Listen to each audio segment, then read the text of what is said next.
Hello guys, gagawa tayo ng salad. So, meron na tayong romaine lettuce dito.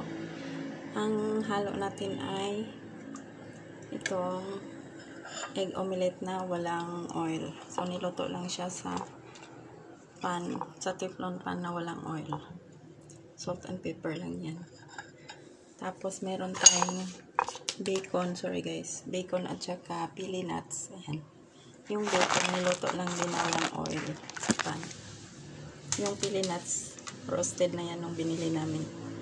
Tapos, lagyan pa natin ng crumbled na feta cheese. Mediterranean style. Ang brand yan ay Arla.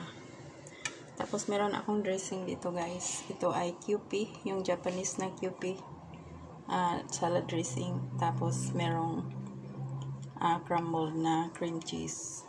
May garlic paste at saka olive oil, salt, and sugar. So, yung garlic paste na ginamit ko dito ay fresh. Bali, i-chop mo yung garlic ng fine, tapos sisain mo. Yun, ang tawag doon ay garlic paste. So, mix mo lang siya. Yan guys, masarap na yan. Kasi, napatamis na ang sugar. At mas masarap pa kung honey ang ilagay nyo. So, thank you so much guys for watching.